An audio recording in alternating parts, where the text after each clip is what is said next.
All right, everyone, if you could please take your seats, we'll go ahead and get started with the next panel presentation here.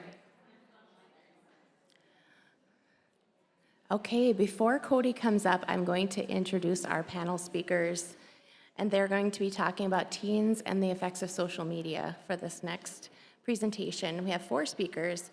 The first one is Katie Cashman Fitzsimmons. She serves as the Director of Student Affairs of the North Dakota University System. She works with the 11 state campuses in the areas of student services, which includes mental health, sexual assault prevention, reporting, substance abuse prevention, intervention and programming, student health insurance, and others. And she works on the system office legislative team to address statewide laws and policies that affect students, faculty, and staff. Next, we have Allison Trainer, and she is a mental health and family therapist, with specialized training in treating trauma and suicidality among youth, adults, and families who experience complex trauma, human trafficking, and mental illness. She has a license in clinical social work and a master's in public health policy and clinical social worker through UND. Allison is passionate about supporting people in their darkest hours to offer help and hope. And the third speaker is Deidre Horner. She received her bachelor's degree in social work from the University of Mary and has over 20 years of experience with working with youth and families. She has been a youth worker with the Bismarck Police Youth Bureau for 7 years. Previously, she worked at YouthWorks and Charles Hall. And lastly, we have Officer Scarlett Vetter, and she's been a school resource officer with the Bismarck Police Department since 2016 and has a total of 15 years of service with the Bismarck PD. So I welcome Cody and then our panel of discussion.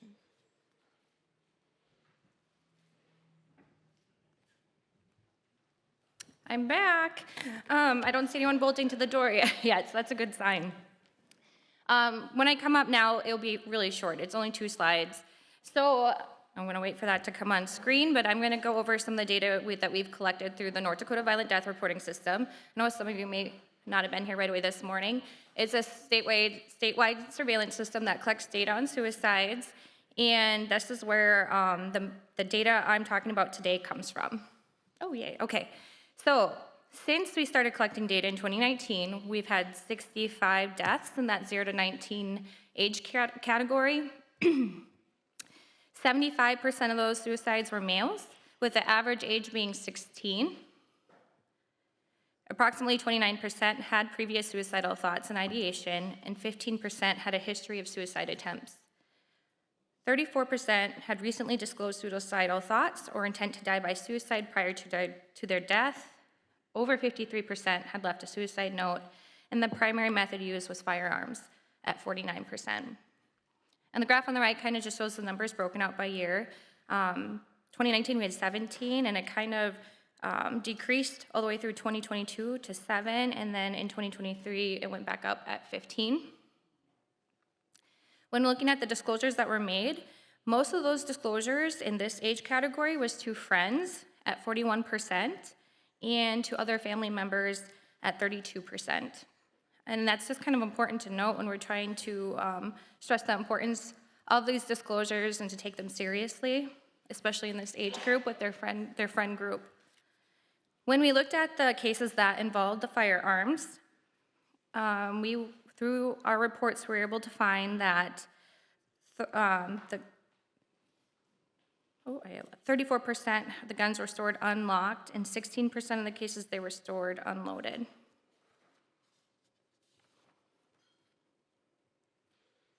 Okay, and then looking at some of the circumstances, 85% of these individuals had multiple contributing circumstances. You can see the most common risks, stressors, and triggers on the right-hand side there. Nearly 38% of the victims were reportedly in a current depressed mood leading up to their death. 42% of the victims had a current mental health diagnosis, and 34% were ever treated for their mental health or substance use problem. And about 15% had alcohol present in their toxicology results. That blood alcohol concentration, the average was 0.11, with the max being 0.22. Now, when we look at those common risk stressors or triggers, the school problem was identified in 37% of those cases. followed by depression at 32%, and family relationship issues at 28%. And we were able to identify in 18% there was an argument. And when we looked at how close that argument occurred prior to the death, 50% of those cases, the injury occurred within 24 hours of that argument. And then 17% occurred within 24 hours to 2 weeks. But yeah, you can see those list of triggers on that right-hand side. Does anyone have any questions? Okay, well, let the panel come on up.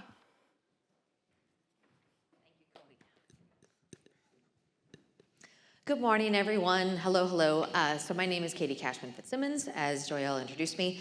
I serve as the Director of Student Affairs for the North Dakota University System, so that means I get to work in our system office, and I work over in the Capitol, and I get to work with all of our 11 universities and colleges across the state in all those areas of student affairs, all those things that happen outside of the classroom. So I've been in the system office since 2016, and I had taken a break from higher ed in about 2011. I left higher ed after working in the field for about 7-8 years. And when I came back in 2016, or my last year working on a campus in 2011, the major student issues that we saw that we were dealing with was the entitled student. These students need that we're gonna be at their beck and call, or we're just servicing them. That seemed to be the prevalent theme. And then when I came back in 2016, there was this mental health crisis on our campuses. And all of our counseling centers are saying demand for services have gone up 30% last year, 35% the year before, 40% the year before that. And every year since then, they just keep going and going up. And I kind of felt hijacked a little bit. I was like, well, what happened to the students acting like spoiled, rotten brats? I kind of want that again. And I say that very endearingly. But a lot of it has to do with this book. So this has been moving around quite a bit in the atmosphere lately. Has anyone read this book, The Anxious Generation by Jonathan Haidt? Anybody in this room? My sister's arm has gone up. Anybody else? Okay, because I talk about it so much, she finally had to read it. So this is what my portion of this panel is going to be focusing on, is this book. And then my wonderful colleagues over here, they're going to expand on it since they're in the trenches and they're working with the youth a lot more than I am. So real quick, I have a disclaimer. I didn't write this book. I'm essentially giving you a little bit of a book report and throwing in some stats from the university system and a little bit of anecdotes along the way. I also have a second disclaimer. This is in by no way meant to shame any of you who might be parents that you have given a cell phone to an 8-year-old, a 9-year-old, a 14-year-old, in any way, shape, or form. This is just going to be talking about the data and the research, and once we know better, then we can do better. But I also, as a caveat to that disclaimer, I ask that you try not to be too defensive over some of the things that I might be throwing at you, and be willing and open to hearing the message that we have today. And so much so, in the Bismarck Tribune this morning, my husband got the paper first. He said, you're gonna wanna see page 6. So schools and cell phones. So this is being talked about everywhere all the time. The Los Angeles School District has banned cell phones from their campuses. Minot Ryan and their school system up there is talking about banning all the phones. Simley Middle School here in town is banning phones from classrooms. And that's gonna be sort of the crux of the discussion here this morning. So we will move on. There's a quote in the book that has stuck with me, and I say it all the time now. We are forever elsewhere. We're all in this room, and all of us have one of these sitting in front of us right now. It might be a work day, you're checking for your emails, you're doing everything else, but we are forever elsewhere. And I think about every religious tradition, every spiritual mantra, every meditation. It's all about what we just did with Dr. Cateau, that we need to ground ourselves. We need to be in the moment. We need to be present in order to regulate ourselves and build connection with others. So that's just something I really want to point out, and that they talk about throughout the book, that we are forever elsewhere. And these little devices are doing everything they can to take our attention away from us. So I'm going to be throwing a lot of stats at you, and some of these are a little bit older, but some things are discussed here in the book. So in 2011, roughly 3/4 of all teens had cell phones in some way, shape, or form, and about a quarter of them had smartphones. Within just 5 years, that number shot up to 80% had smartphones in their pockets, in their backpacks at all times, and 30%, nearly, of 8 to 12-year-olds had smartphones. So back in 2015, when 25% of teens reported that they were online almost constantly, and then it shot up to 46% just 7 years later, and I can tell you right now, hanging out with my 13-year-old niece, it's going up even more than that. So real quick cliff notes of this book. I strongly recommend you all read it, of course, but there's 4 major parts to it. The first part is talking about the surge of suffering, and it gives you all the data that there is, throws all different types of charts and figures at you, and talks about this tidal wave of adolescent mental illness that has really surged from 2010 to 2015, because that was the birth of the phone-based childhood and the death of the play-based childhood. That you've got kids on their phones, even when they're playing together, they're on their phones. Part 2 talks about the decline of this play-based childhood. I'm not going to be getting into this too much today. I just don't have time. But it's very fascinating. Just think about what the playgrounds look like that you might have played on as a kid versus the playgrounds that kids are playing on today. Things are squishy and bright colored and softer, and there weren't giant rocks and giant metal slides that got 150 degrees in the sun. Everything is safer. Just everything is safer. And as a result, it's great. Kids have been hurt less. They've seen emergency room visits plummet, especially for little boys, in the last 20, 30 years, which is great. But what's not great, what that's not telling, is they're not challenging those boundaries, finding those risks, doing those things that they need to do in a relatively safe environment when they're younger, so they kind of know how to test those boundaries when they're older. The third part of the book talks about the rise of the phone-based childhood. And the 4 fundamental harms that Jonathan Haidt talks about in the book is that the phone-based childhood has these 4 harms: the social deprivation, sleep deprivation, attention fragmentation, and addiction. And even when I was writing this out, I was like, sleep deprivation, social deprivation, God, what's that third one? And I started laughing so hard, I was like, yes, attention fragmentation, because I can't focus on anything because I'm constantly looking at Instagram while I'm even writing this presentation. So we'll talk a little bit about that. And then there's different effects on the genders, and how social media and smartphones affects girls is very different than how they affect boys. And we're gonna dive into that a little bit. And then the last part of the book is the hopeful part. Dr. Haidt is very optimistic that we can change this. We can steer this ship elsewhere. We can get out of this dearth of mental illness that is being provoked and spawned and promoted because of these devices. So there is lots of hope. So I'm going to throw a lot of stats at you. I had to cut them from the PDF of the book, and so they're a little fuzzy once translated into PowerPoint. But the big message here is almost all these graphs look like giant hockey sticks. So he grays out that period from 2010 to 2015 throughout the book, because that is, like I said, the dawn of the phone-based childhood. So when you see the proliferation of cell phones going into teens' hands, that is where you can really see the difference in these graphs. So here is a graph showing major depression among teens, 145% increase in girls, 161% increase in boys. Anxiety prevalence by age, you just see it skyrocketing, right? Things are just moving up. Emergency room visits for self-harm for girls gone up 188% since 2010. We're just seeing this major, major mental illness crisis everywhere. So here, going into the population that I work with most prominently, college-age students, traditional college-age students, that you're seeing anxiety going through the roof, depression going through the roof, ADHD and other mental health disorders being diagnosed at higher rates. And we can explain this for many different reasons. Maybe there's less stigma, more people are going in, more people are talking. Yes, some of that is true.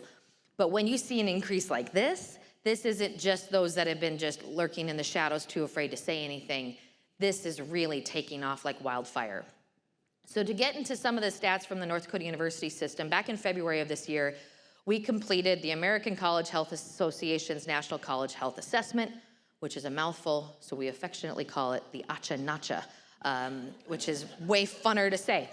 Anyway, so this Acha-Nacha is done nationwide. You have to pay to play, of course, but we got all of our 11 institutions on board, and roughly 13% of the students that were sent the survey participated, which, believe it or not, is the highest return rate on a survey that we've had in over 15 years, so we'll take it. So this survey, though very long to take, concentrates on all kinds of things: alcohol, tobacco, and other drugs, so the whole substance misuse prevention cadre of questions, mental health, suicidality, sexual assault, risky behaviors, do you wear your seatbelt, do you brush your teeth, how much do you sleep at night, do you have diabetes? We ask everything.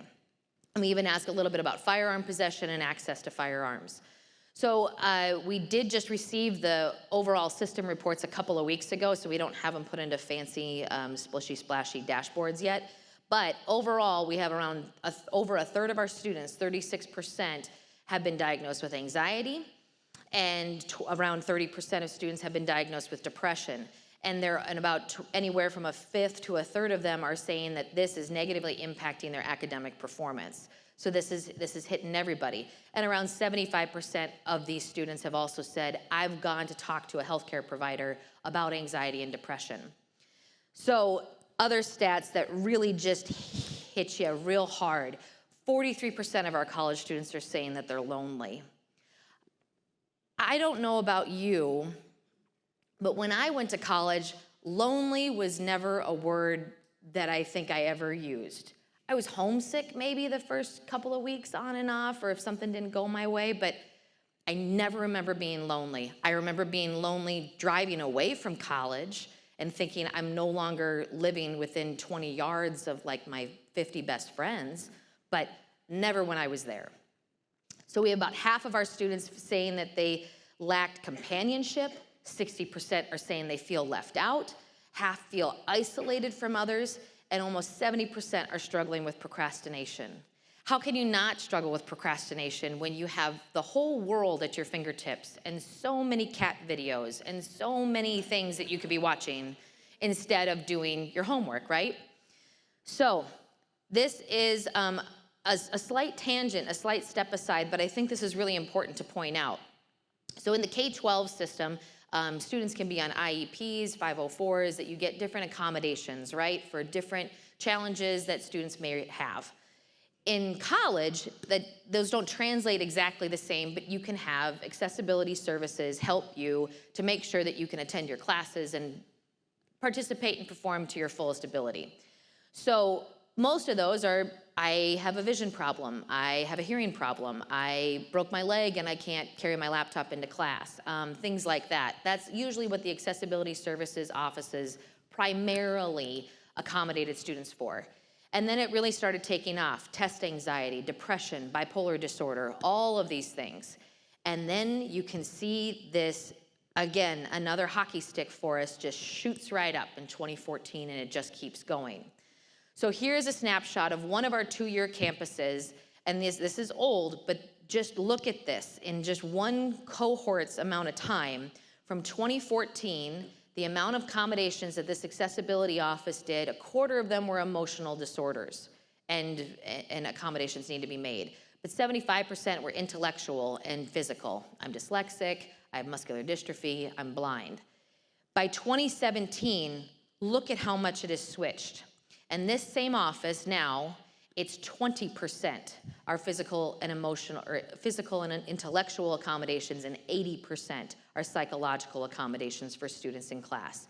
So even think about what this does to our workforce, that you have this nice person that works in this accessibility office, and now all of a sudden, they should have a mental health license. They should be working with these students on a whole different level.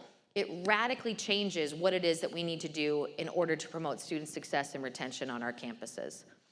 So now I'm going to go back into the book, and I'm going to talk about the 4 foundational harms. I am also an auctioneer on the side, and I'm trying not to talk too fast, but I have around 45 minutes of content and 20 minutes to do it in. So we're gonna buckle up and pay attention. So number one, going into that social deprivation, it seems insane, right? That you could be socially deprived when you have every single person you've ever met and never will meet in the palm of your hand. But we all get it.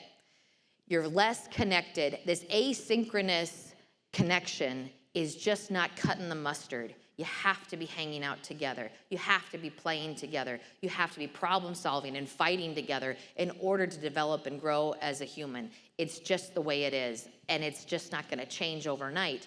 So that isolation that also exists when we are together, there is a demand in our college campuses that students want to guarantee that they are going to be phone-free events. They don't want to show up to a dance that all of a sudden gets awkward and everybody's up against the wall looking at their phones. Because think of how easy it is to opt out. This is getting weird, I'm gonna slink away. No, they want the guarantee, we're all in this together, put your phones away, and we're gonna do yoga together, or we're gonna play board games together, or we're gonna do something, but no one is gonna be interrupted with using their own phone. So some of these stats, again, also rather heartbreaking to me, and this, also in the book, Dr. Wight talks about this transition didn't just happen because of COVID. It didn't happen just because of cell phones. This has been a little bit in the works. You think about kids are also the discussion of kids being overprogrammed in adult-mediated events.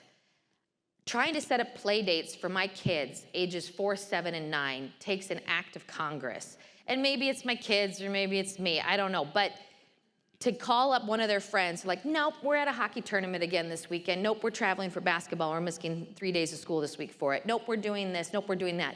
The overprogramming of kids that is mediated and constructed by adults is also a little off the charts. Kids just can't be kids. They can't just be riding their bikes in the neighborhood anymore. They have to be somewhere at all times. They have to be supervised at all times. So that's that section of the book that I said I wasn't gonna talk about, but it's a whole other layer to this problem. So when you look at, they're just hanging out with their friends less. They're not going out cruising Maine or making bad decisions together, which is great. Teen pregnancy is down, youth drinking is down, but they're not hanging out together, which is also an unfortunate byproduct of this. Number 2, sleep deprivation. We all know that teenagers need more sleep than the average bear.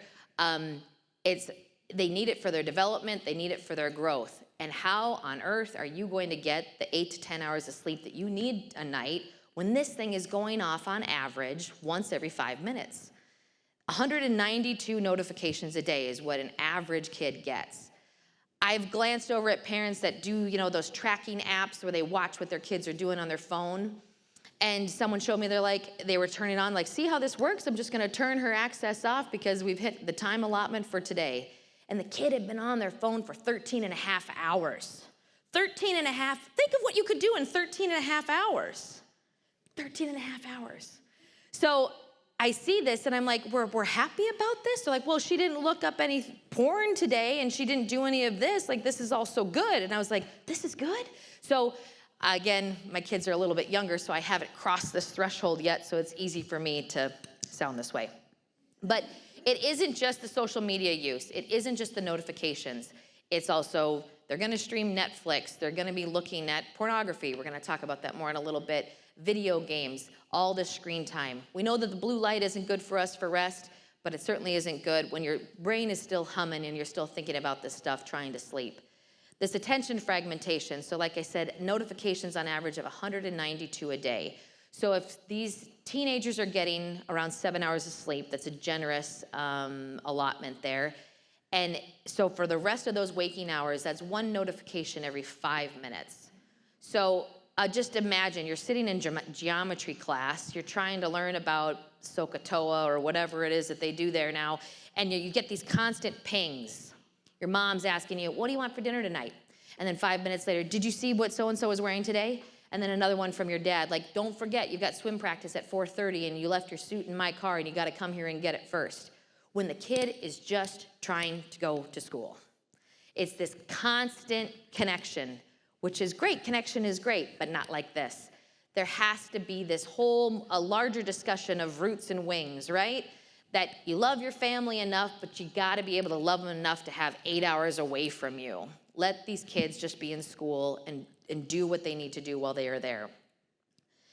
So this one piece about addiction, this graph in the book is very interesting to me, and he said it's sort of the blueprint for when they develop apps, social media. It's a tried and true figure. So forgive me if this sounds a little too reductive for all of you, but we all know it. We all get it. So first there is a trigger. You get a notification. Somebody liked your Instagram post, right? Then there's an action. You go and check. And there's this variable reward that's going to come next. Now they say that it's best if it's in increments of about 1 out of every 10 times is the type of reward that you're going to be looking for. So sometimes what you might be looking for is that someone's commented, someone said something really nice about your picture, or something like that, but sometimes they don't. And then you're kind of like, okay. And then, but now you're further invested in this app. You're further invested in this post. So you put the phone down, you go back to trying to write your presentation for the Suicide Prevention Coalition Conference, and then boom, there's another trigger, and you gotta look again. What's happened? Where am I at? And pretty soon you don't even need that trigger anymore. You're just gonna be going and going and going. We've seen it in lab rats, we've seen it in everything else. It doesn't take long. You just start making this whole cycle go over and over and over.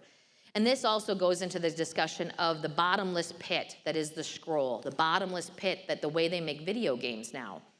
My husband and I, we recently bought one of those, an old school Nintendo, and we're playing Mario with the kids. They just love it, right? And there's an end. There's an end to the level, there's an end to the game. You can solve the whole thing in about 15 minutes if you do all the warps and you get there right away, it's great. But if you're playing Fortnite or any of these other games, there's no end. There's no end. It's like vaping, there's no end. In a cigarette, it ends. I just still don't want you smoking cigarettes, but vaping, it's a bottomless pit. You just go and go and go. And how are you gonna stop yourself? You're constantly getting these triggers. You need more dopamine. You need to keep going. And how, so if we can't do it, if I can't do it as a 43-year-old adult with a fully formed brain, how on earth is an 8-year-old, a 12-year-old, a 15-year-old with no impulse control, how on earth are they gonna be able to regulate themselves? We're handing them ticking time bombs and we don't even realize it. So that goes into talking about the reward cycle. Oh yeah, and he talks about there that the smartphone is a modern day hypodermic needle, delivering digital dopamine 24/7 for a wired generation. It just sticks, I mean, it's 100% true. So I'm already over time, but I'm gonna fly through this. So there's differences in the genders here. And for girls, the social media aspect is far more damning than it is for boys. So the more time a girl spends on social media, the more likely she is to be depressed. Girls who say that they spend 5 or more hours each weekday on social media are 3 times as likely to be depressed as those who report no social media time at all. There was a discussion about agency and communion, and it's a part of development, that males are more apt to developing an agency type of identity. It's more individual, it's more efficient, it's more assertive, whereas females are more likely to go into more of a communion style, more empathetic, more benevolent, more cooperative. So social media is perfect for girls in the worst way possible. So when you look at, and these are smaller here, but when you see the depression levels for girls and boys based on how much time they spend on social media, there's practically no comparison. And how much these super users that they're using over 40 hours a week on social media. We all see our screen reports at the end of the week. Mine comes on Sundays. Oh, you average 3 hours and 12 minutes a day on your phone. And I'm like, gosh, and I didn't find time to work out. Big shocker. So these are 4 vulnerabilities that are very particular to girls. So number 1, they're more affected by social comparison and perfectionism. I think that bears even no need for explaining. Their aggression is more relational. They're gonna cut you down on a relational level. It's not a boy punching you in the face saying you're stupid. It's a girl saying, well, you're fat, you're ugly, and nobody loves you, and nobody's gonna hang out with you anymore. What they do to reduce each other and cut down each other's social credibility is just absolutely insane, right? Girls more easily share emotions and disorders and sociogenic illnesses, and by that they mean, I don't know if you remember, maybe, what was it, 10, 15 years ago, there was a high school in the northeast part of the country, and all these girls started developing like Tourette's syndrome when they were teenagers. I don't know if this rings a bell with anybody, but they all started having these tics. And one by one, all these girls started having these tics, and they thought, oh, it must be because they all got their HPV shot recently, and maybe there was something in the shot. They were, all these parents, everybody's up in arms. They're trying to find something to blame. Is it the water? Is it the tampons? What is it? They separated the girls. They all let them stay home for a couple of weeks, and the tics stopped. They just stopped. They all sort of fed into each other, and they don't even realize they're doing it. It's just part of the wiring. It's part of why they are the way they are.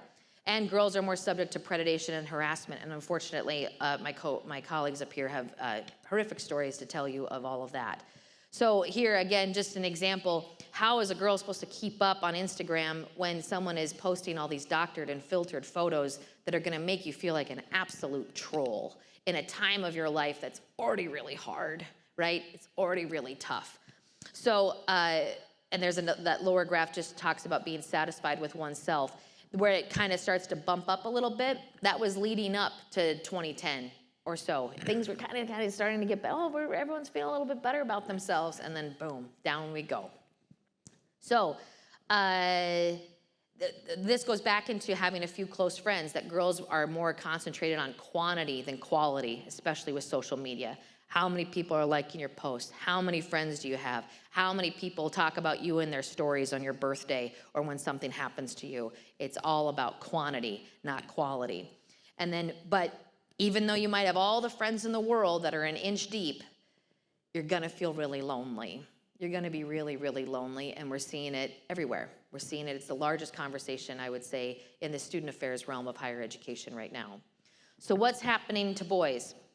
So in the book, he has an interesting discussion about the longer decline of males that's been happening since the 60s and 70s, when more and more women started coming into the workplaces, that men weren't the primary breadwinners. Also, there was less of a focus on trades and crafts that required great strength, right? All of our manufacturing is put out overseas. We're doing less mining and farming and all of this stuff. It's just happening less and less. And when that is your innate skill, is to be the big, strong person doing the big, strong, heavy stuff, and instead you're pushing papers at a desk, there's gonna be this slow decline, this feeling of worthlessness, this feeling of like, well, I guess, okay, here we are. And also women are just more apt. We have the attention span and the focus to be able to handle a desk job, generally speaking, better than many men. It's just kind of the way we're wired, right? The discussion of the failure to launch, that I'm not talking about a rom-com here, but talking about this, there's so much pressure on males, it's a very different kind of pressure to be successful, that a lot of them just opt out and just say, you know, I'm not playing this game, I'm gonna move back in with mom and dad, I'm gonna live in the basement, and I can be as free as I wanna be. I can work an online job and I can play my video games, I'm swearing off women, and this is where I'm staying. It's a whole other type of culture, but it does exist. And then talking about that boyhood without real world risk, they're not falling from trees as much anymore, there isn't as much risk, they're not being challenged, they're not being pushed. The allure of pornography and video games is so strong in a developing mind, but it is pretty unbelievable for a hormone-driven little boy. When we talk about pornography addiction, that's a whole other talk, it's a whole other thing, but we're talking about how it's going to dissolve and ruin future relationships. They might have these unattainable goals for a partner, for these perfect bodies, or these incredibly farther outreaching fetishes that another person is simply not going to fulfill, so they don't even bother with relationships, or things start getting abusive or very unhealthy very quickly. And then the video games, all screens and no real world play. You need to problem solve with your friends on a football field or a soccer field rather than problem solving in a virtual reality. So this is where that no chance of a successful life. With the birth of cell phones and smartphones, boys seeing people post how successful they are, look at how I am, and they're thinking, I'm never gonna get there. I'm just gonna give up. I have no chance of a successful life. So when you already have that attitude when you're 15, 16 years old, it's gonna be a pretty tough hill to climb. And this was sort of hearkening back, hospitalization admissions for unintentional injuries. And I was talking about this with Joyelle, who has twin boys that are in the 5th grade. I'm like, this is great. less broken arms, less falling out of trees, less jumping off of tractors. That's great. But this is an untold, there's always an opposite side to statistics, right? There's always a downside to this. I'm so happy there's less of them are broken or missing fingers, but we need to be talking about how they're not taking enough risk and pushing the boundaries. But I promise, all of this truly can get better. It really can. And I know that it can because there's so many people that care about this. And there's so many people that want to see it turn around.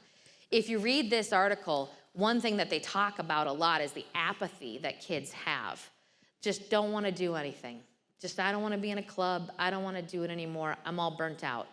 Whether it's because they've been put on a hockey team when they were 4 years old and they're over it by the time they're 14, or it's they'd rather just sit alone at home and scroll on their phone. I don't know what it is, but it's a mixture of all these things. So the things to do that you can get better, his recipe in the book, and he's been making the rounds on talk shows, podcasts, all over the place. There's 4 very simple steps. And really, they aren't that hard if we really look at it and you all go in on it together. That's the key thing. Parents buy cell phones and smartphones for their kids because they want them to have friends. They want them to be connected with their friends. I cannot fault anybody for that. But if all parents can hold back just a couple of years, we will reap the benefits like you wouldn't believe. So number 1, no smartphones until high school. You can give them a flip phone, you can give them a watch, you gotta know where to pick them up, did you make it home on the bus? I just need to know, because nobody has landlines, right? Nobody has landlines anymore. But no smartphones until high school. There's no reason why your 12-year-old daughter needs access to every sexual predator in the world. There's not a single reason for that. Number 2, no social media before the age of 16. As he says in the book, let kids get through the most vulnerable period of brain development before connecting them to a fire hose of social comparison and algorithmically chosen influencers. So let them be influenced by the peers that they're sharing space with. Don't let them be influenced by these people that are thousands of miles away with the special Ring cameras and the special lights and all of the filters and all of the things. That can wait. Phone-free schools, like we've talked about a little bit earlier, in all schools, K-12 students should store their phones, smartwatches, and other personal devices that can send or receive texts in phone lockers during the school day. That is the only way to free up their attention. I'm well aware there was another terrible school shooting yesterday in Georgia. Absolutely horrific. And that is the number one thing. We talked about it yesterday on the phone, was I want my kid to have a phone in case there's a school shooting.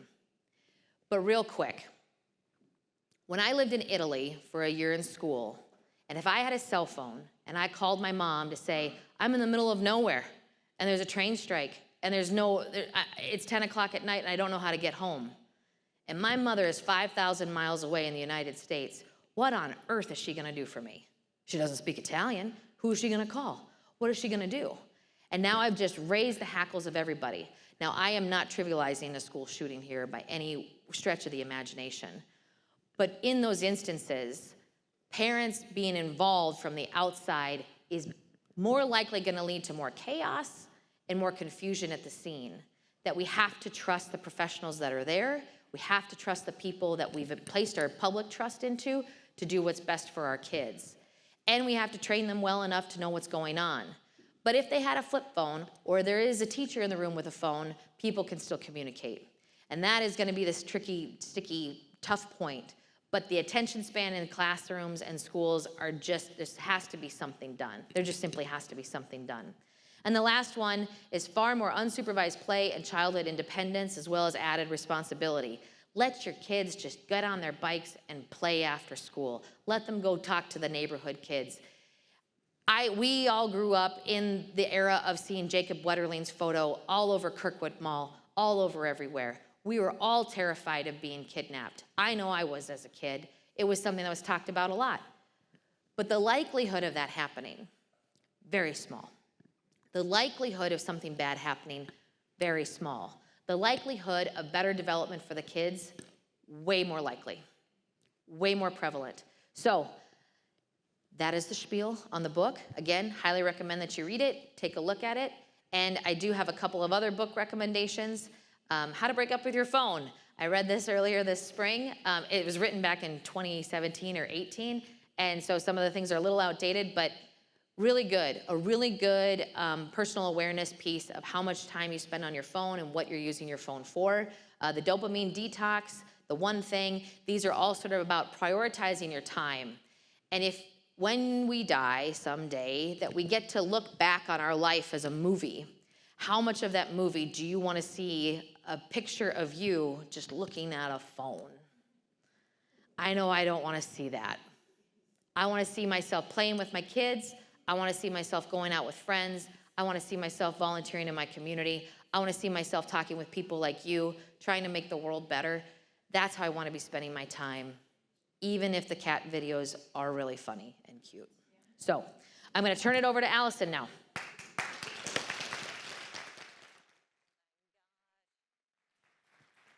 Oh, thank you, Katie. I am so upset that I'm following you right now.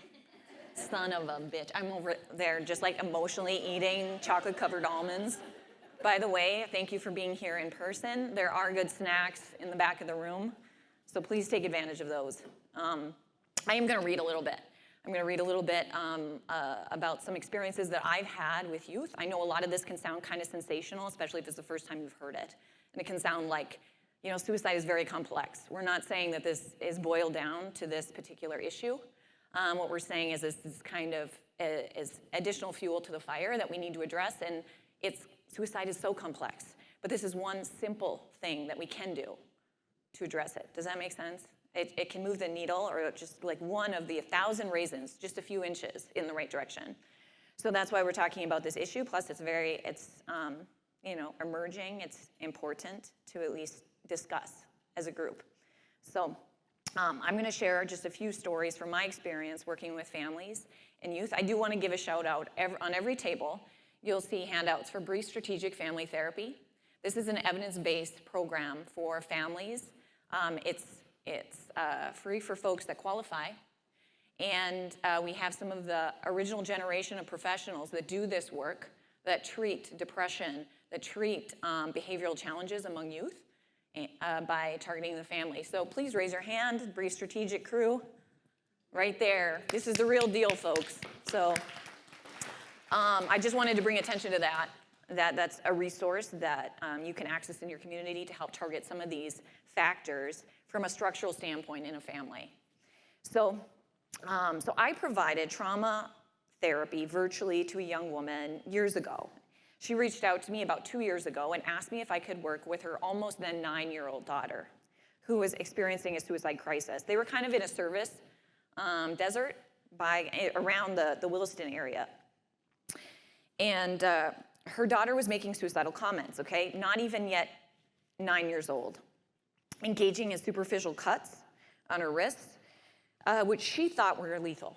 So this was serious, even though she had been taken to the ER had just returned her to her parents, said, you know, watch her, this is not gonna result in death. And it wasn't taken very seriously. So she had reached out to me and asked if I could meet with her daughter, at least until I could find a referral or get something else in place. And knowing what I knew already about the family and the circumstances, I could not say no. So this young girl presented as age appropriate, just a typical, 9-year-old girl. I couldn't diagnose this girl with any mental health condition from, visits, and especially at her age. There was really nothing that jumped out at me there. And I knew the family well enough to know that they faced some adversity, but that Nina was resilient. The girl told me that she felt by herself, and she didn't want to be here anymore, and she wanted to suicide.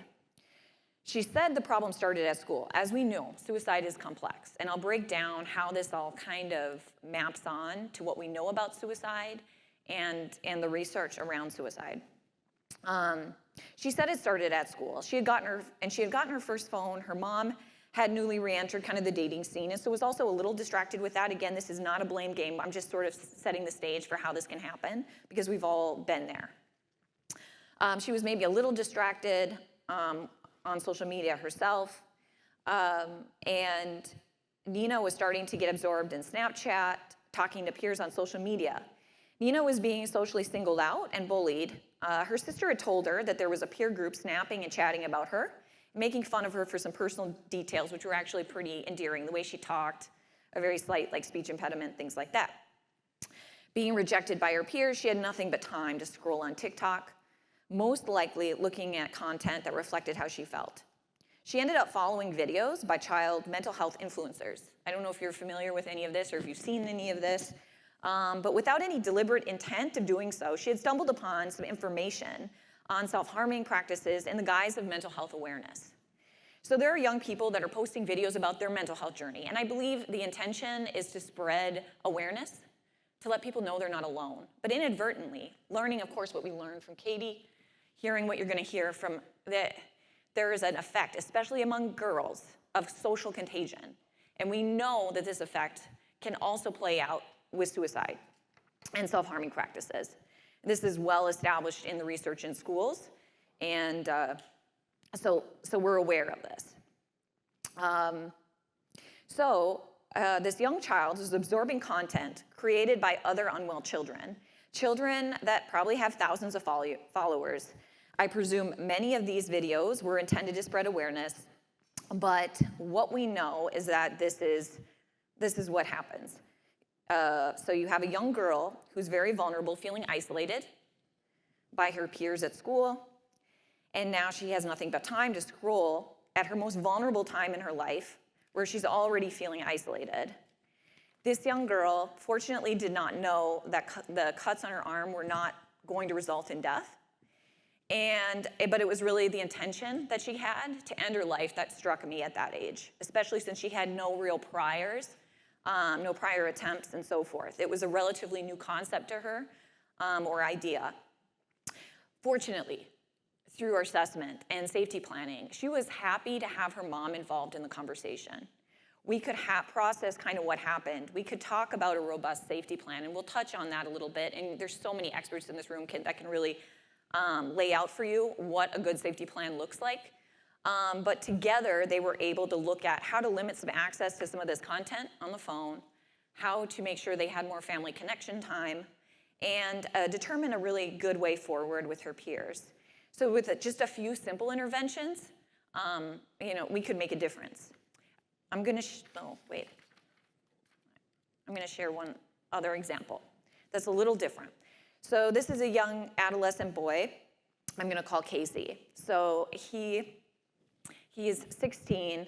He had been to several psychologists and clinicians and was not opening up. He was referred to the family for family therapy due to his extreme isolation and a passive form of sort of disobedience, sort of that silent F you, I'm not doing it, that kind of thing. And his parents were feeling powerless to engage with their youth, let alone to get him to come join them for dinner or to participate in activities he used to enjoy, right? It sounds like classic depression for a young boy. You got the irritability, seems very, very classic.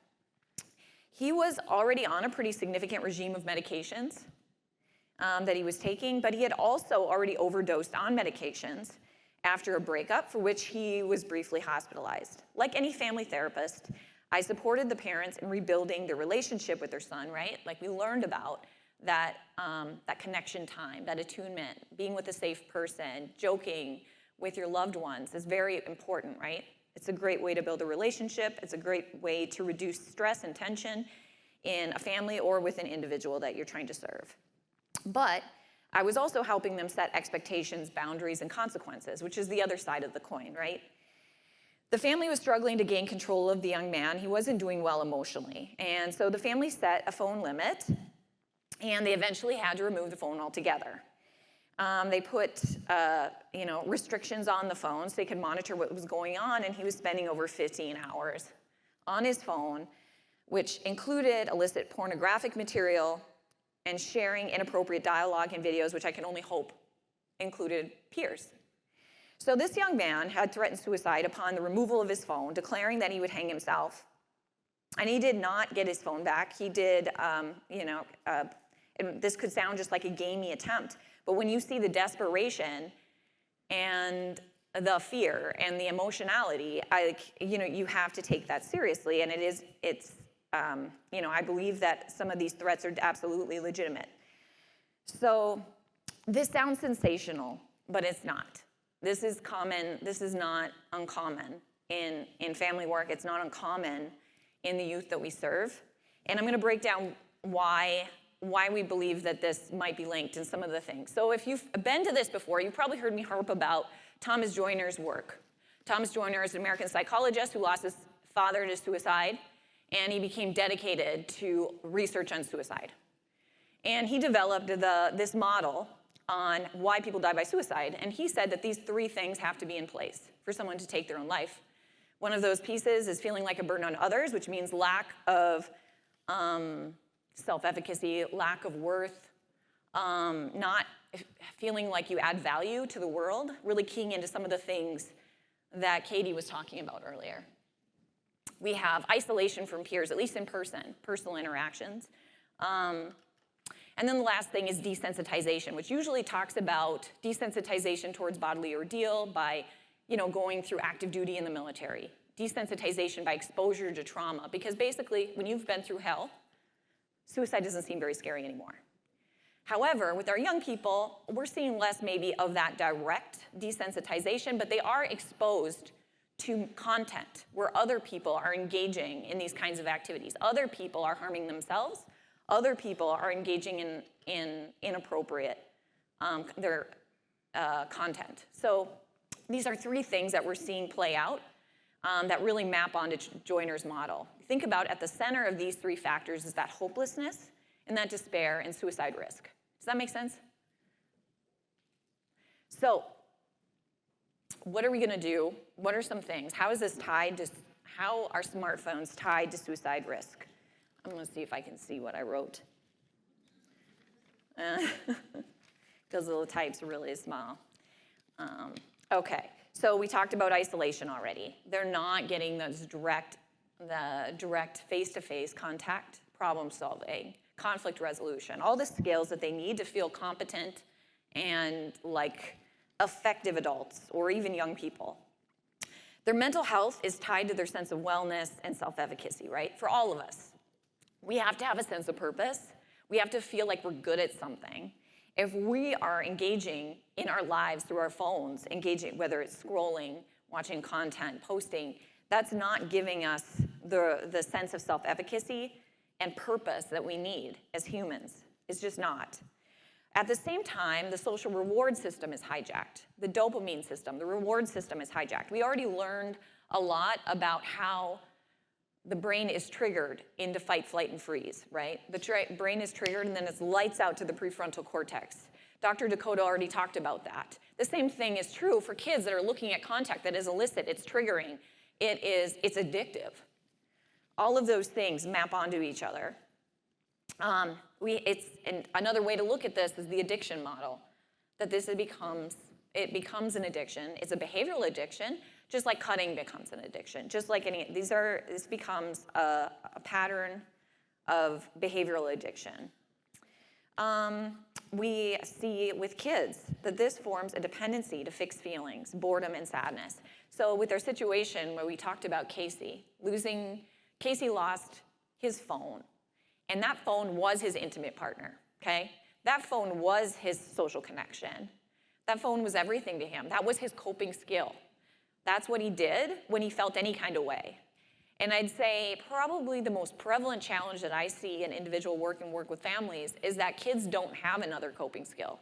They don't have something else that they're wanting to do. So there's really no other consequence but removing that phone that is going to be effective and motivating. But it can elicit a crisis to remove it. So it's really hard to put the toothpaste back in the tube, okay, with this. But we're all in it together. We also find that, especially with young females, there's a great deal of concern and preoccupation with their social media image.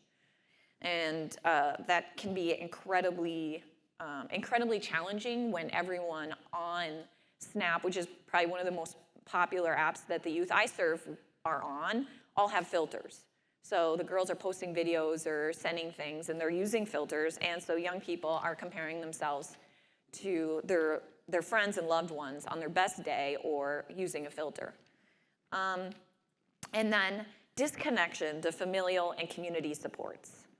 These support mechanisms are essential, and they're losing their connection to them, losing their connection to traditional dating, and we're going to learn more about all of that from the Youth Bureau. I'm going to skip ahead. I'm not going to share. I actually have more stories about how this all kind of shapes up, but we can connect later. So what is reasonable and what is going to help? So we know the opposite of what causes suicide helps suicide, right? Which is building relationships and connection in person, building a sense of purpose and meaning through self-efficacy, helping kids build skills and a sense of purpose, and then reducing that exposure to things that are going to desensitize them towards the act of suicide. So that means monitoring and preventing exposure to risky content, increase coping skills and safety practices. So, right, sounds really super simple, but not easy, right? These answers are kind of simple, but they're really, really hard and a lot of work. So have the conversation with your kids again and again before they get the phone. Don't wait for a crisis to develop an agreement with your youth about the phone. You're going to learn more about agreements and contracts that you can develop with your youth. So just don't wait for a crisis to have those conversations. Set specific hours for the phone if you've decided your youth is the right age, it's the right time, or there's safety reasons why they need them. Make sure that it's not at the table. They don't have it at night, or they have it turned down. Pieces like that. Just very little practical things that you can do that make such a huge difference. Use flip phones if needed. There's watches, pinwheels. There's so many different apps that can be used for restriction. I know some of them cost money. PYB will have more information on that. Snapchat's bad news, guys. So is TikTok. I mean, those are the things. So if these are things that are allowed, there just has to be a way to monitor it, check phones. Yeah, but you'll learn more about the technicalities of all of this from PYB. I want to end with there's a lot of great safety plans to utilize with kids and young adults and families, and there's lots of experts in the room that can talk about that at length. I do want to caution folks, if this is something that you want to address with your families, your clients, be prepared for a mental health crisis. If you're taking steps to remove a coping skill, you have to give kids other coping skills.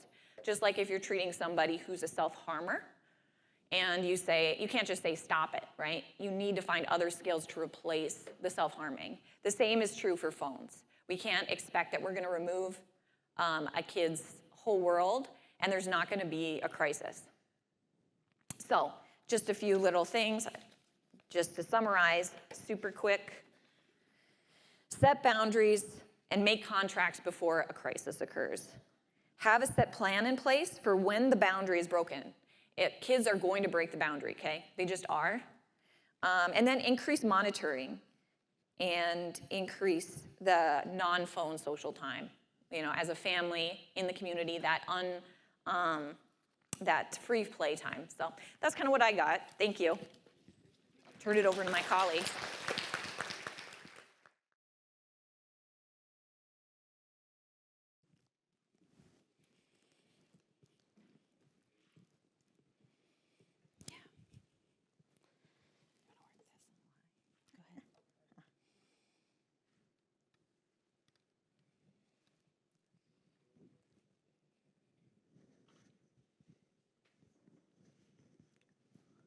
There we are.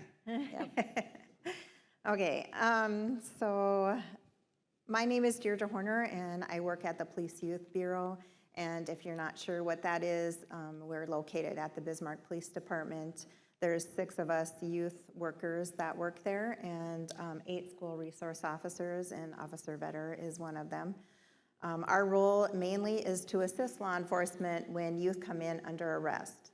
And with social media, that could be one of the things that they get cited for, are dissemination of inappropriate materials or having possession of them. That's just one of the things that kids could get cited for, okay? So when they come in, we decide or make decisions on where they go from there. And then also we, if it's their first couple citations, we are the first kind of early prevention resource to families and youth. And we do requirements based on that citation that they need to follow through, and then we send closure to the court about that. So that's just one part of our role, but the second part is prevention. And we are all, as youth workers, assigned to a school along with the SROs, and we go into schools and they utilize us a lot for making presentations on bullying or needs of the school, for example, shoplifting, vaping, and then what we're talking about today is the social media. So we try to teach the kids from 4th grade on up to high school on the dangers of social media and how to use your smartphones properly, your electronics properly, not to share too much information while you're on your phones and Chromebooks. So that's a little bit about PYB. Okay. Like she said, I'm Officer Vetter. I am a school resource officer. I'm assigned to one of our local middle schools, but our SROs, we have 8, and they are assigned to all of our schools in the area, including our private schools. Primarily, a lot of people think SROs are there for the enforcement piece, and that's the minimum role that we have in the schools. We're primarily there for like that safety, deterrence, and then the education piece like Deirdre talked about. So a lot of the things that we come across then are the reasons why kids are getting in trouble at school or being distracted. Obviously, there are good things that cell phones can be utilized well in the school setting. Teachers use it for them to research things and look up things for their homework. But also, kids are also being distracted early on. There's not a lot of accountability behind a screen. And the things that they can start utilizing on the internet to disguise who they really are. They don't even have to have a name to fit a profile. It could just be a subject or a sentence. And behind that, there's a lot of artificial intelligence that go along with that. So even if you are posting stuff on TikTok, it's hard for us to figure out who is behind that, you know. Who is the actual person behind making those AI videos or anything. And they look really real, like a real person versus someone who you might know. So the struggles that we have when we have parents in is that a lot of times the youth are on apps that they're not familiar with or they don't know how to use it. So first of all, putting those boundaries on those cell phones is hard for parents to do because they're not familiar with it themselves. So if I ask them to, you know, did you check your child's phone today and have you seen anything inappropriate? They're like, well, yeah, they still have Snapchat, but, and I didn't see anything. And it's like, well, did you go on and actually, do you know what to look for? And a lot of times they don't, you know. My girls were the 8th grade when they got their first cell phone, you know, but when I go into these schools, they are a very young age. They're getting theirs at a very young age, and they're on adult sites at a very young age, before 13 years of age, which most of them are required to be. So just a lot of education, I think, for parents to kind of help them through that process so they know what to look for. Because if they're on Snapchat and they look at their kid's phone and they're not saving what they're sending out, of course it looks clean to others, you know, that they're not doing what they're not supposed to be doing.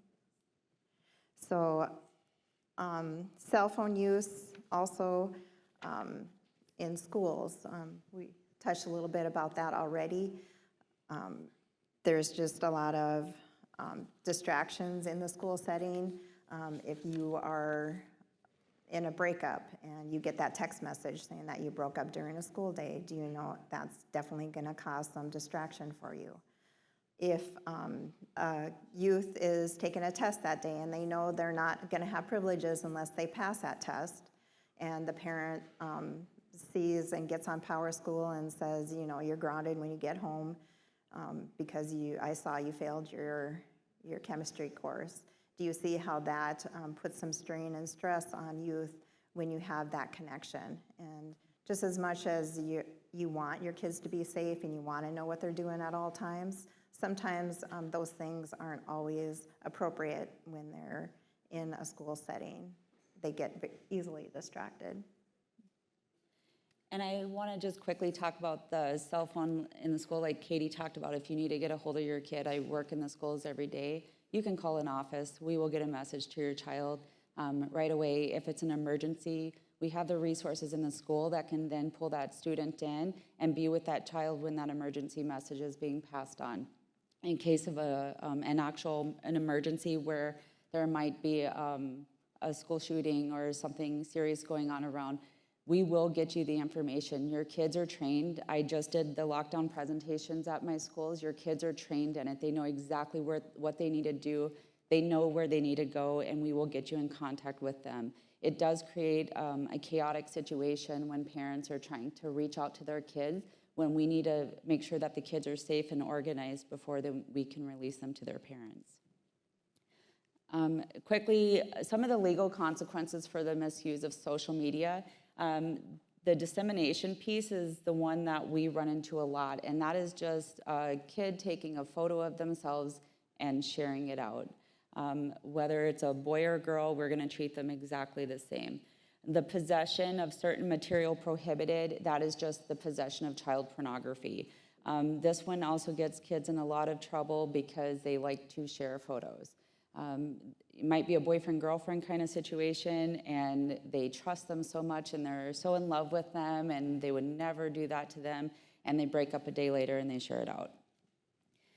And really quickly, just about the stats, it kind of looks like the stats have kind of stayed pretty stable. However, with the laws changing, you're going to see some of the numbers in those certain areas will actually decrease because we've added more specific laws that cover those types of incidents.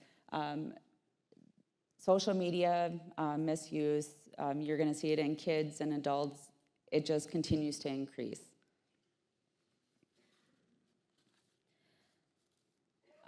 Just one of the cases that I was personally involved in over this summer, and I was responding to a welfare check on a female that was feeling suicidal because once I got there, she explained that she had an online boyfriend she had never met in person, but they had been dating for a few weeks, and she felt it was appropriate to send some nude photos of herself to him over social media. They got into an argument. He said he was going to send it out, and she felt that she had no other option but suicide. I was able to talk her through it, how to approach her mom on it. Even though she was 18 years old, she still lived at home. She was worried about how her mom was going to respond. And so we were able to kind of talk through that. The other piece that she was really concerned about is she was starting college this fall, and she didn't think that the college would allow her to attend because she had done this. So we were able to just kind of work through that, and at the end, we got her hooked up with some resources, and she was fairly good to go. So what that case is kind of outlining is the sextortion. So I know a lot of you have heard sextortion, and it's usually how she described it, like you're in a relationship, you send something that you know is inappropriate, and then someone uses that against you, okay? And in her case, she felt like there was no way out except for maybe suicide.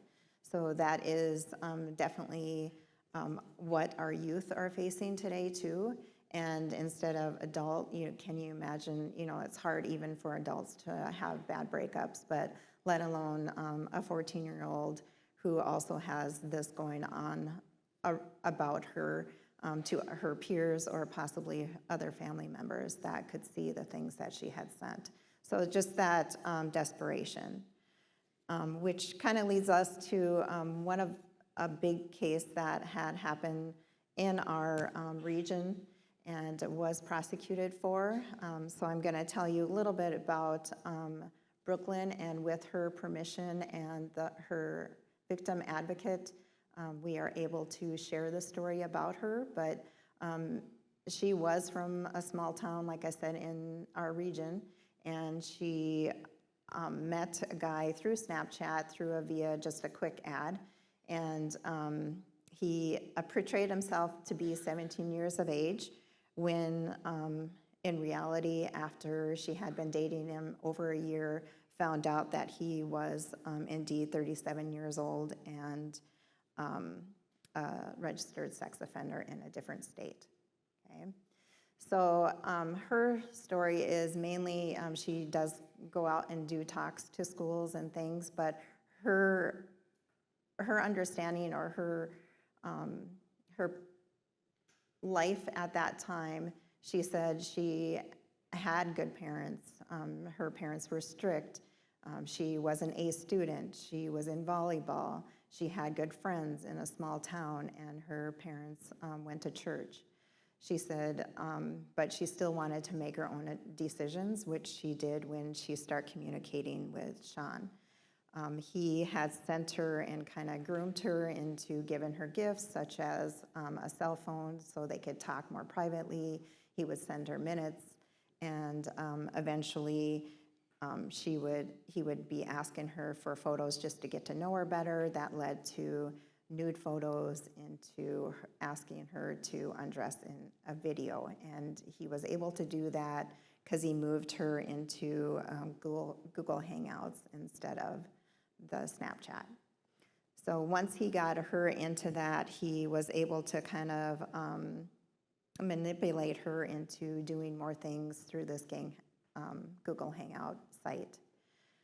When she kind of had some weird feelings about him, she tried to get out of the relationship several times, but he had this hold on her now where she didn't know that why they were communicating. He had secretly been videotaping her and saving these pictures of her. So then he started blackmailing her when she tried to get out of the relationship with saying that he was going to notify her parents, her family, and he had also added all her friends and family on his social media accounts. And he said he was going to share this by adding fake accounts under her name, which at the end he had 30-some fake accounts in her name, and sharing these inappropriate photos of her out.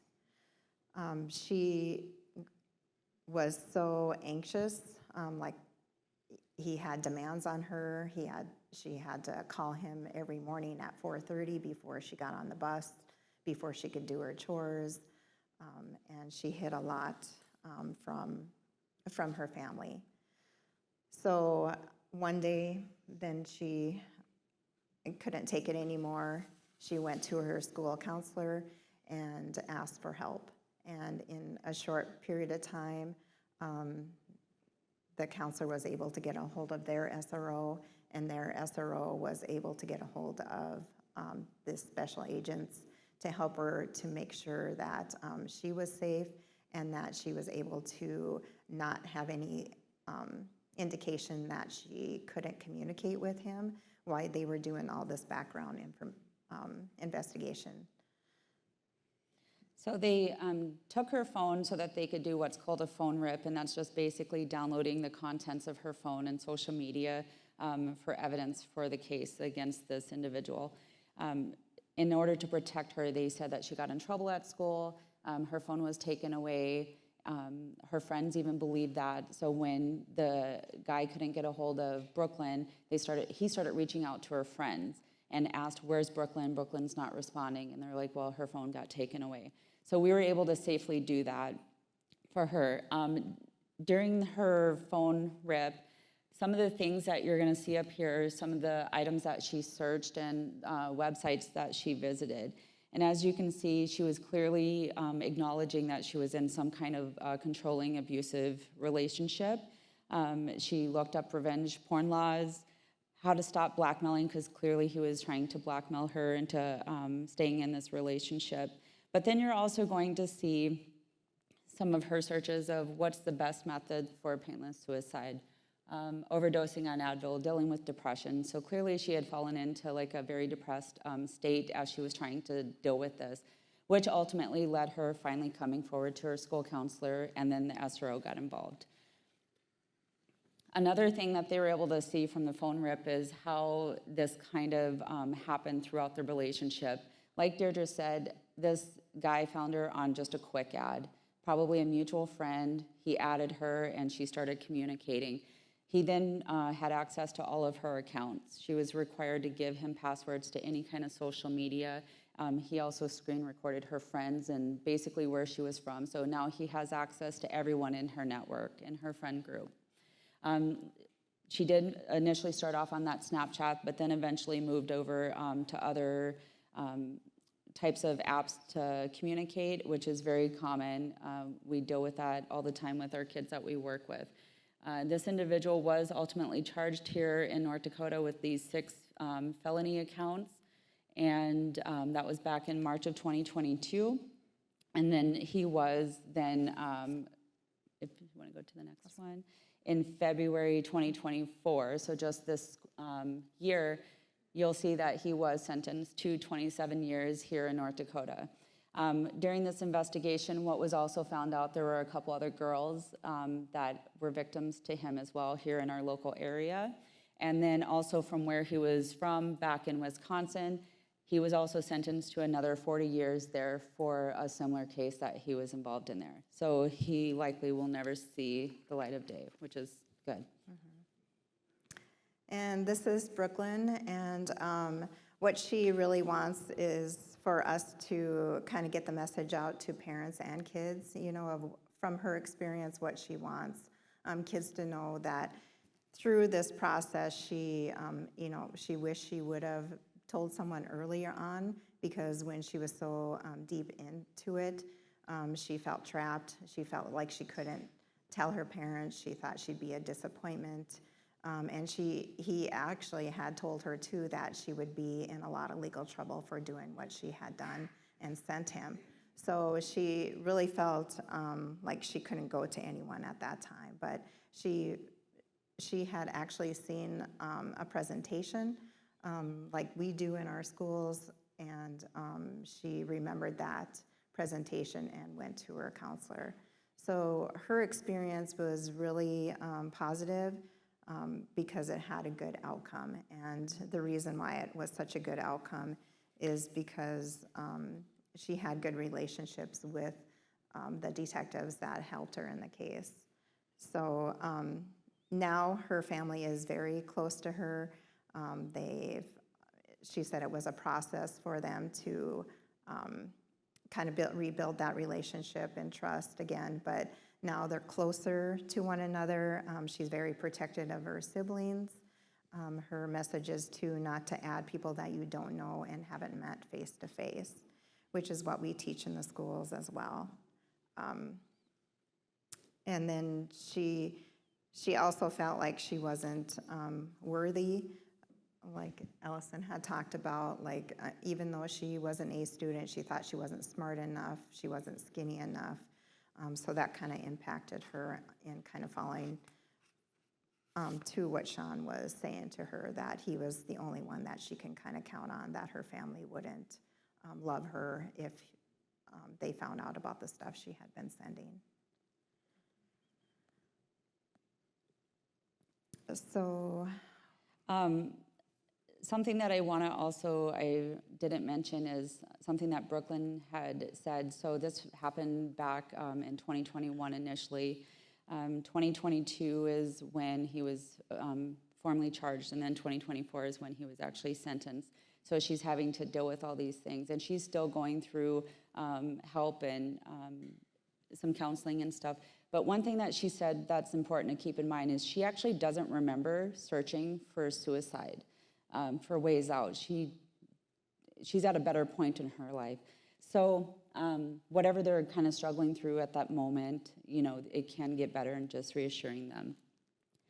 Another thing that she said is when the law enforcement officer, when the SRO came in and the counselor that she was working with, they didn't make her feel like she was a victim again. They didn't bring up like, well, why did you send him all of these videos and nudes of yourself?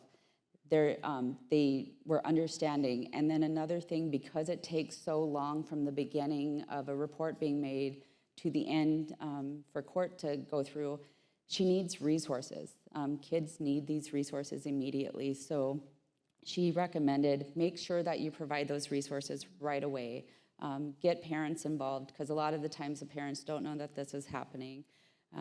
Providing outside community supports. I know we have PYB here in Bismarck, so we're lucky that we have this extra resource that we can pull in immediately, but just offering those resources. So this is what the advocate had broken down with Brooklyn on how this all started. You know, first it was adding her on that quick ad app, and then giving her things, giving her the cell phone, the phone minutes, things like that, the gifts, and then slowly isolating her again away from her family. So she did stress that the more that you communicate with your kids and ask them how their day is going, the more communication and how you're open with them will help you kind of break that silence down and that isolation. And then the manipulation and coercion that he did. And this just is a takeaway that I give to all my families that I come in contact with on, you know, I ask them if they have a phone contract, do they know their expectations when they're on their phones? And just a guideline for them to help them with that.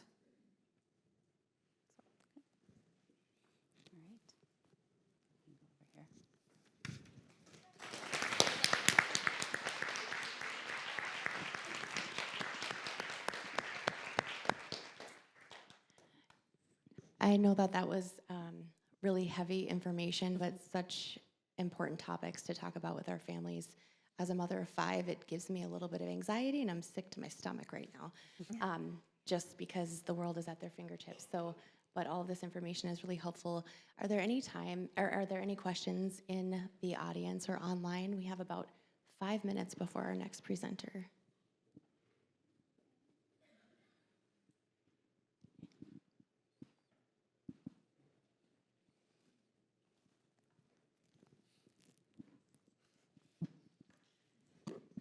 Now, this is probably more than a 5-minute question, but maybe you can consolidate a little bit. What are some of the apps that we need to worry about as parents and grandparents if we see our kids and grandkids on those apps? I know they change, but... All of them? My sister that's here actually shared a video with me over Instagram of, they asked, it was a tech company, which apps would you not let your kids go on? And they said, Snapchat, TikTok, Kik, Instagram, Facebook, and a bunch of other things I've never even heard of. The message that we've kind of all reiterated is, do they know who it is that they're friending? Do they know who these people are sharing their content with too? Do they know who these other people have access to? And the answer is always going to be no, right? And the one thing we didn't get into too much is this influence of AI. That right now, that's such a big thing too, that students or other youth or predators are taking an image of Allison's face and putting it on a naked body and disseminating it around. And can you imagine can you imagine though, a 16-year-old girl that all of a sudden there's a naked picture of you that has never existed before, and that's treated just the same as child pornography, whether the body is of a 25-year-old or an 80-year-old or whatever, it's still child pornography. That all of these things have such capabilities beyond what any of us could possibly imagine. So it's all about a lot of monitoring, and it's about delaying this contact with the internet and smartphones as long as possible. And I would say make sure you have the passwords to your kids' cell phones, because that's the only way that you're gonna keep up that communication and know what they're doing on their phones. So if they are, pretty secretive about that and not giving that up, then yeah, I would be worried. My granddaughter, and all of you that know me know I'm not very techie, and somehow I got on her TikTok, and I was looking at it, and there was this picture of her with her eyes closed, and the saying underneath was that they were saying to her was don't flinch, and there was a gunshot, and so it's like they almost were teaching her to not be scared of that, like, kind of grooming or whatever word you want to say, but it's like, here we had been talking about it at one of these conferences. I'm like, okay, I'm going to go figure this out. I'm going to try to get on there. And I'm like, I was terrified. And her mom has every single filter and, lock on there she possibly can. And it got through. And I was terrified. Something that I would add to that a little bit, when I do my lockdown presentations or when there has been threats against a school, I always ask kids, like, why didn't you say anything? And they're like, well, I thought it was a joke. I didn't think it was serious. And you'll hear that around the country. People didn't believe that these things were actually going to happen. They become so desensitized to violence and sexual conduct. And if I were to ask in a middle school, sixth graders, how many of you have seen nude photos being passed around? And I would say 99% of them will raise their hand. Or how many of you have seen someone get shot? Again, 99% of them are going to raise their hand, and it's just normal to them. So when they see something, they don't report it because it's just every single day that's what they're seeing and kids are talking about. So that basically goes back to that. And then like the TikTok challenges and things that kind of make their way through social media, kids jump on that bandwagon because they want to kind of fit into that group. And so that's the conversation that we have in our schools all the time and that we need to do better, I think, as parents even, just having those conversations. This isn't normal. You shouldn't be seeing these things. So what are some easy first steps for parents that have children that have cell phones? Like, what are a couple of just easy first steps to introduce this into your family without having complete mental breakdowns about taking phone away? Because I think it's almost like an addiction to alcohol or food, whatever it is. And any advice for that would be great. Well, I know kids are getting excited for it because it is leading to domestics, and what I usually advise is, a lot of them have Verizon or AT&T or whatever. I mean, there's ways without being physical with your child to get that phone. You can shut down, from your own phone, time of day that they're off that phone, so you can go in and do it that way versus, being hands-on with your child to get that phone. You can start with an agreement. You can start with the boundaries, but no, they're gonna break the boundaries, and then be prepared with the next step. That's been a question that's come up a lot in interviews that I've seen with Jonathan Haidt, and so someone says, I have a 14-year-old that's already been on a cell phone for 3 years, how do I claw this back? And he's like, you don't wanna rip this off right away. I think a lot of it is education, but the biggest thing, and this is hard, we all have to jump together. Like it really helps if you can find other families, their friends, other parents that you can talk to and say, hey, these are things that I'm seeing. I don't think that this is healthy that our daughters are getting together and are watching this much content together, or they're texting so late at night. Can't these things wait? Or could we then instead institute a time that we all hang out? In the article that was in the paper this morning, they talk about how schools are working on building more robust extracurricular activities after school. Again, it's either if you didn't make the team, because they're already cutting kids at 8, 9 years old from sports teams in some areas. If you don't make the team, here we're gonna have art club, drama club, and nature club that's gonna meet on Monday, Wednesday, Fridays, and then so the kids have something to look forward to. So they don't have their phones throughout their day at school, hopefully, at least in some of these environments, and then they know they get to play. They know they get to play with somebody, they know they get to hang out in a setting with other peers. And trying to build in more of these phone-free activities so that becomes the default, that becomes the coping mechanism. It's not gonna be overnight. it's just going to be a slow and steady pace.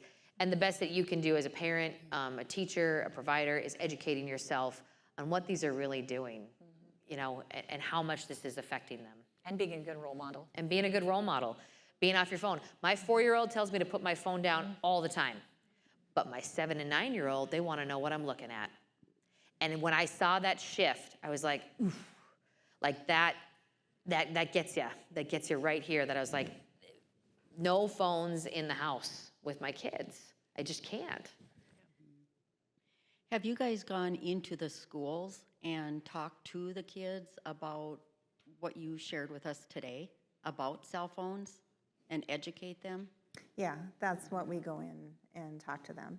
And we have videos and stuff that kind of outline, you know, what is considered dissemination, what is, you know, how would you possibly get that citation.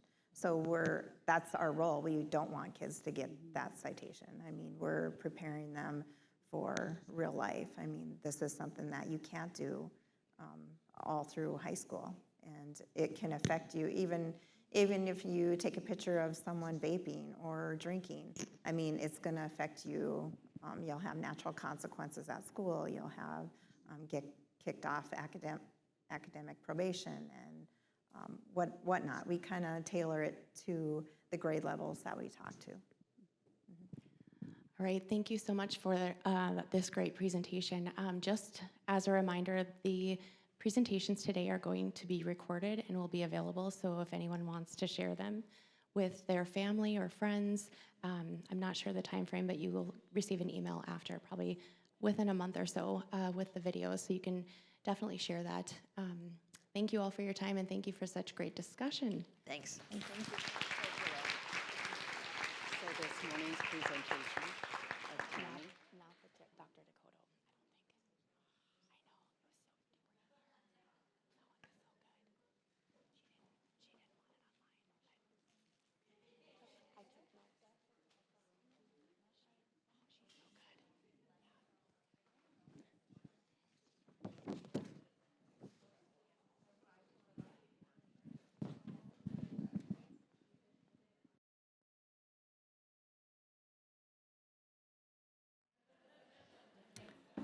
All right, at this time, I'm going to introduce the next speaker, and she is Kelsey Wight, and she's a disability advocate for protection and advocacy and has a degree in criminal justice from Minot State University. So I welcome Kelsey.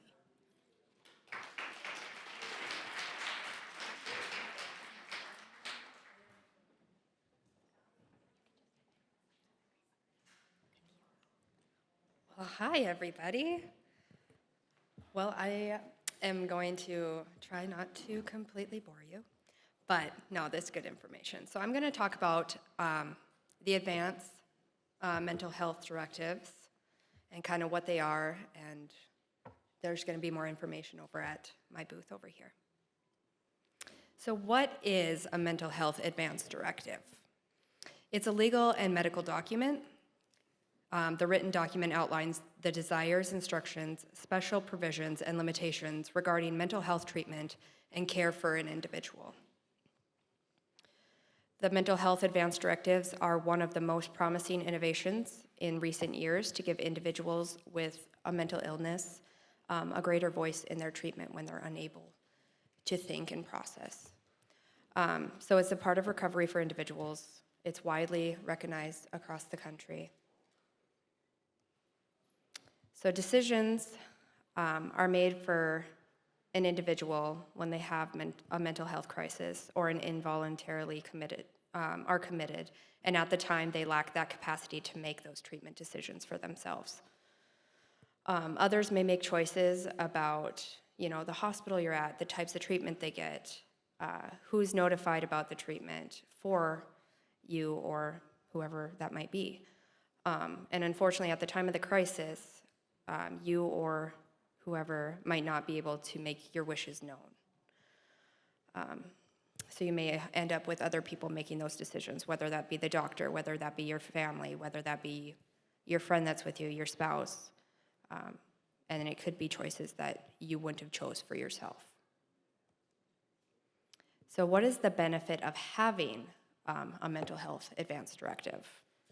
So that it's just retaining your control over your mental health during those times where you might be in incapacity and you can't think straight,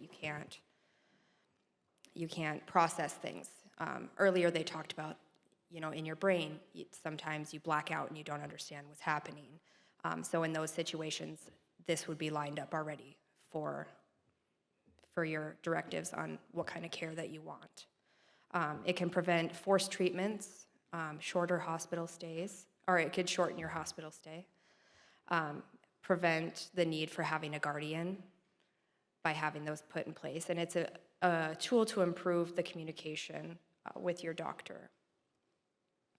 So choosing a principal, and there's some factors to consider. So that principal is just someone that you should trust to make those important mental health decisions for yourself.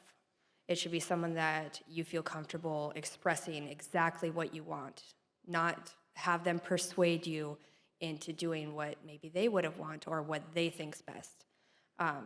Someone that values your opinion and takes into consideration how you feel about certain things. And the person should clearly understand that those are your wishes and be willing to follow them, especially when the time's needed. So you also have the option not to have an agent or a principal.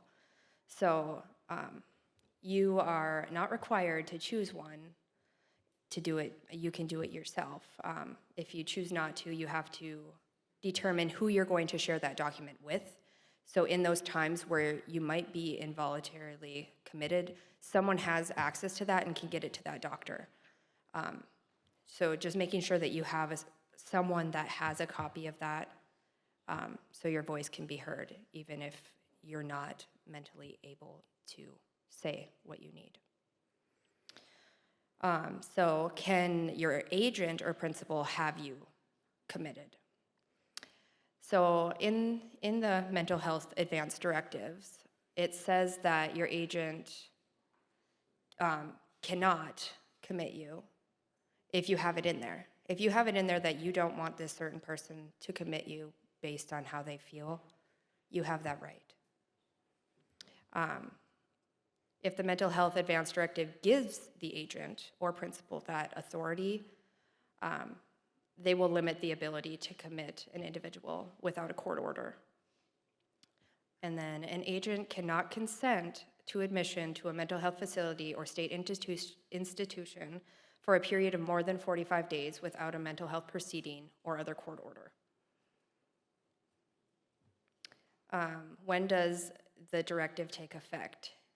It takes effect only if you lack the capacity to make those decisions. So if you're able still to process and make those decisions, that doesn't go into effect. You can still make those decisions. It's during those states where you might not be able to understand what's happening and your treatment at the time. So you lack the capacity when your attending physician decides that your capacity is put, you lack that capacity and they put that on your medical record. And it stops being in effect when that physician decides that you have recovered and you can start to make those decisions in a capacity. And if you want to change the mental health advanced directives, you can revoke by telling the agent or healthcare provider in person or in writing, preferably in writing, just so you have that documented, or by any other method that communicates your specific intent to revoke the directive. By putting this in place, the new version, you would have the new version of your mental health advanced directive. And if changes are made, giving an update to everyone who received the original copy, you may also ask for the other copy back or have a void stamped or written across it, just knowing that that one is voided and there's a new copy out there with your choices and your wishes. So who can write a mental health advanced directive? An individual that has the capacity to do so. An individual needs to understand what their decisions are and how to make them, the potential consequences of each decision, and alternative choices. and then that individual must be 18 years of age. So when completing a mental health advance directive, it's a document that has to be notarized and witnessed by 2 qualifying adult witnesses. The person notarizing may be a part of healthcare, or long-term care, giving that direct care to the individual. If witnesses are used, at least one of the 2 witnesses must not be in healthcare or giving you that direct care.